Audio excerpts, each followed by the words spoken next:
I think that's pretty rock and roll that you're a farmer out here. It's a little different.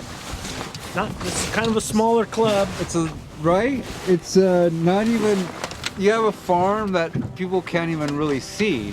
Not all the time. Once in a while, if they catch it just right at the right tide. Yeah, that in itself is pretty cool, right? It's definitely makes it tricky sometimes.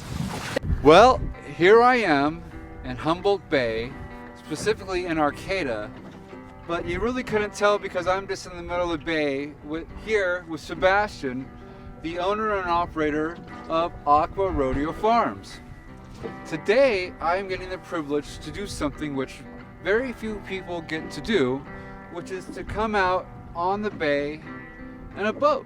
Sebastian is about to get into the bay itself because evidently it's only a few feet deep, about 4 or 5 feet, and he can do that. Isn't that right, Sebastian? Yeah, on the right tide, it's not that deep, but it does get overhead in some spots for sure. And how many feet deep do you think it is right now? Right now, we're probably about 3 to 4 feet as the tide is ebbing. About how many acres of oyster farm do you have out here? I'm working on about 4 acres of actual farmed oysters. Is it still winter, and when does oyster season technically start?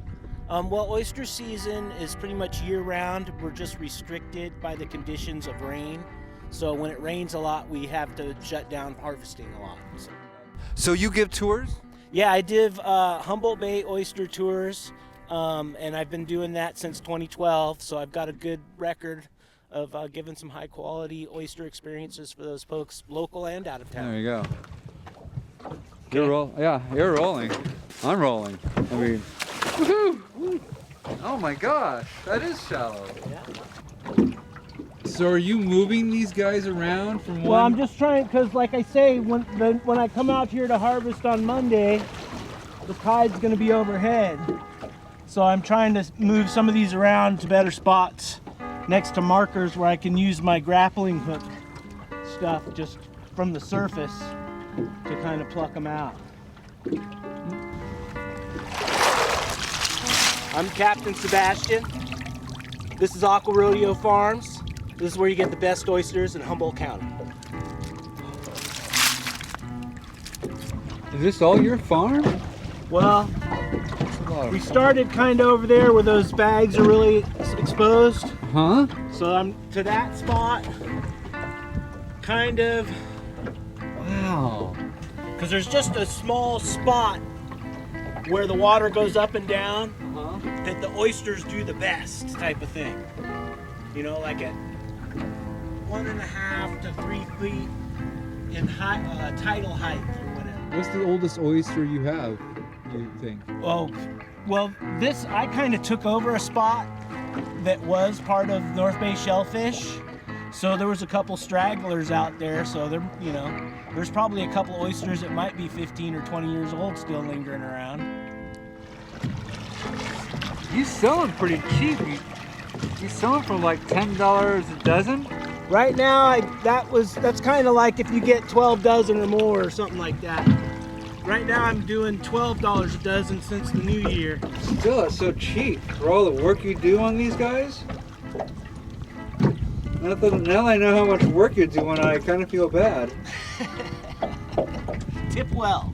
Wow. So the big thing for the guys right now is just to make sure to plant plenty of them and sell them quick. The smaller they can sell them, the happier the farmer is probably. But sometimes the consumers don't want tiny ones. I'm touching something in the middle of that's in the middle of the bay. Right? Yeah. Nobody other than you has touched this thing. No, I have touched it as well. Right? You're part. How many employees do you have in Aqua-Rodeo Farms? Well, right now I don't have anybody working on the farm with me particularly because it's kind of more seasonal work. But I do have people that are employed at the oyster bar in town that will come out and do a day or two on the farm when the season picks up and I can use their help. Is this the beginning of a good season? Like now that it's starting to stop raining, you might see spring, and then we're moving into summer. Is that usually a time that you pull the most oysters out of the bay? I only can pull the moist oysters at that time of year if I planted the most oysters the year before. So it takes a lot of planning and keeping your fingers crossed, like any farm operation. You only can plant, or you only can harvest as much as you sow. Oh no! Okay, that's interesting to me. So you have to come up with the money to buy those seeds in the fall, I'm guessing, Yeah. and then it comes up in the spring, and that's your investment. Yeah, it usually takes about 18 months or so to get a full-size oyster to market. So I have that kind of a cycle time. 18, sometimes 2 years if you're getting barbecue size, grande oysters. Holy Moses! No, that's crazy.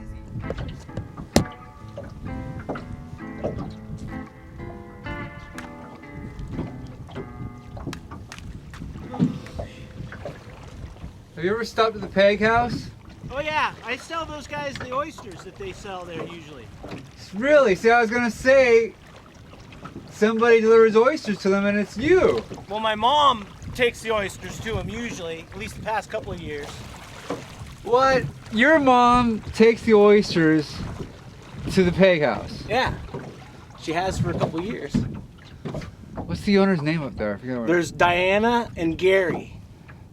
Yeah. Yeah, they used to run the skunk train stop in Willits for a long time. At the end in the woods or something, they had a piece of property the skunk train would stop, and they would run that thing for a long time before the skunk train turned around and went back. That kind of stuff. But they bought the Peg House when the last people got rid of it or whatever, and they've been running it for the past 20 years, I guess, at least. I love the Peg House. It's one of my favorite places. She makes good food. Diana does. Makes those fancy mookies and the brownies and all that stuff is really good. Now, after a quarter of a century, make you feel old.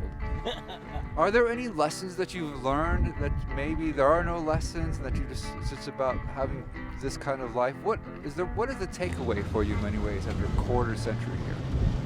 Just the seasonality and the dynamics that the bay has, even though it's spring, summer, winter, or fall, each year, the way that things transition between those seasons is very dynamic and interesting, and it's always a pleasure to see, spring, you get to see new life, otters and different things like that around the marina sometimes, or out here, just the birds that come through and migrate through and stuff through the winter months and that kind of stuff. It's always fun. Do you? So, do you see a lot of, I don't see a lot of wildlife here today, but I would imagine that you being out here every day, you do see a lot of wildlife.